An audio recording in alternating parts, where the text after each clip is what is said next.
What's up, my fellow friends and curious minds? Welcome back to the channel. Today, we're going to dive deep into the fascinating world of three metals. They've literally shaped our history and our pockets.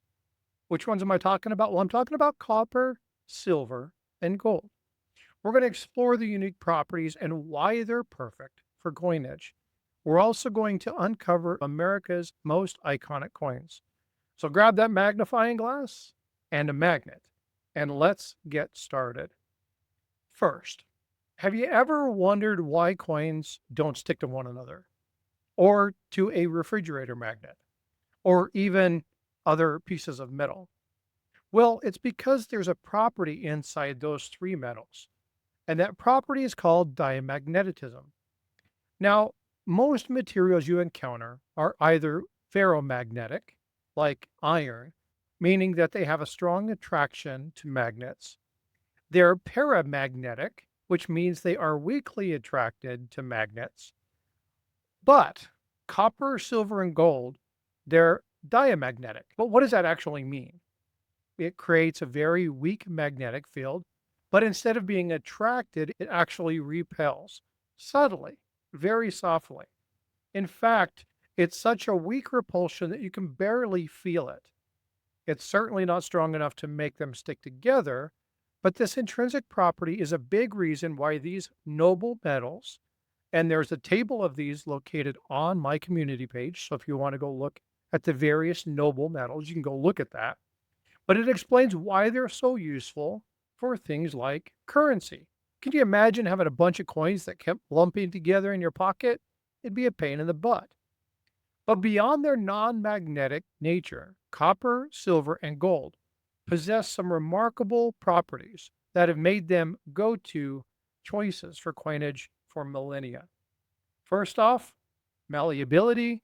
What does that actually mean? Well, it means that they can be easily hammered and drawn into thin sheets or blanks or planchets, and they won't break.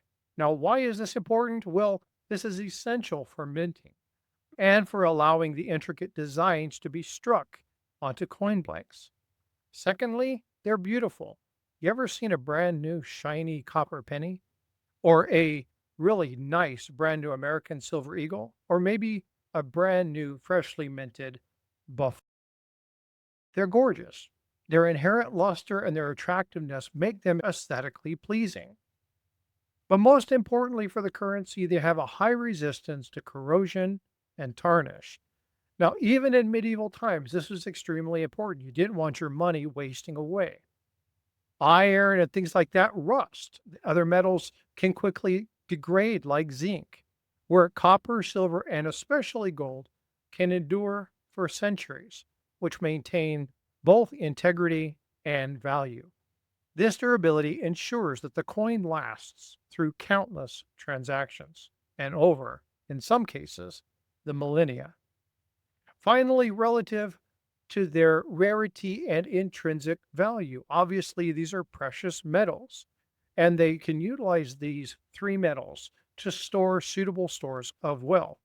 Now, you're going to have to stack them accordingly. Obviously, you have to have tons of copper for wealth.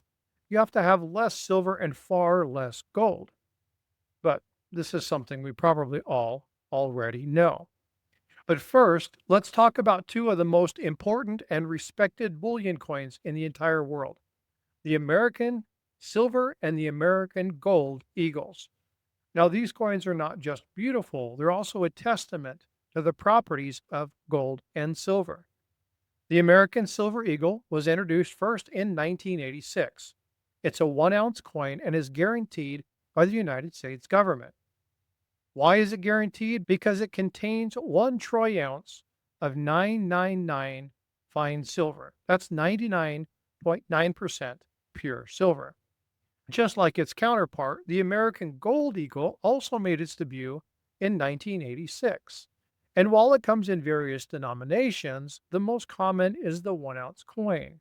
However, unlike its silver counterpart, the American Gold Eagle is not 999 fine. It's actually 91.67 pure or 22 karat gold. That means that there's other metal involved. In this particular case, both copper and silver. This is what they call an alloy. And this slight alloying is done to increase the coin's durability, which makes it more resistant to things like scratching and wear compared to the gold buffalo, which is 24 karat gold. One of those you definitely want to make sure you keep in a holder because they scratch very easily. But despite the small amount of alloy, this coin still comes in 1 troy ounce of pure gold. And here's the crucial takeaway. This is the little secret. Because of their inherent diamagnetic property and high purity from the US Mint, you will never have a magnetic American gold or American silver eagle coin. The coins simply aren't attracted to magnets. Now, unfortunately, I recently had somebody in one of my chats tell me that they purchased a very rare magnetic silver eagle coin. I had to break it to him that the silver eagle coins are not magnetic. They laughed a little bit and said, "You're obviously joking."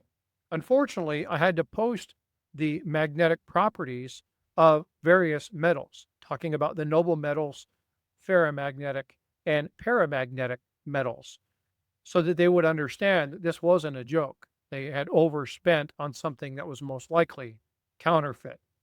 Now, this brings me to a vital point about authenticity.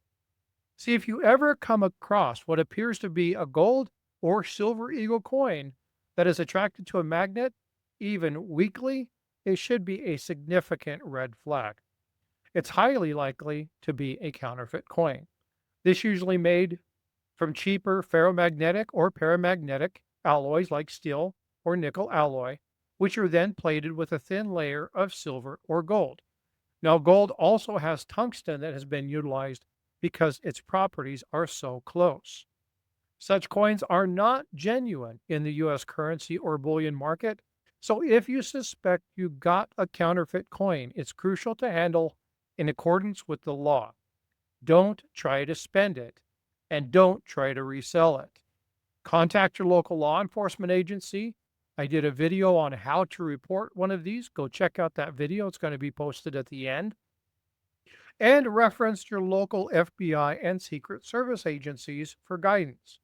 They are the ones responsible for investigating counterfeit currency.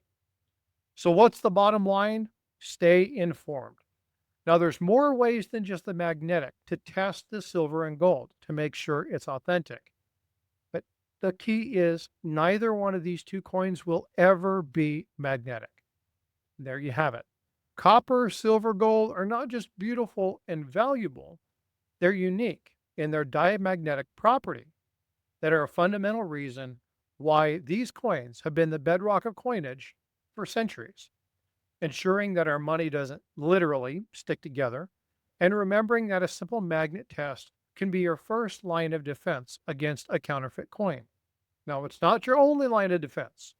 If you found this video useful, hit that like, subscribe, and let's dive deep into the world around us. Your support is what helps me create content like this.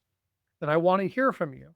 What other metals or historic facts about currency would you like to explore? Drop your questions and ideas in the comments below. And don't forget to check out that community page that I referenced for ongoing discussions, tips and tricks, and sneak peeks. Thanks for watching, folks. And you know what? I will see you in the next video. Take care.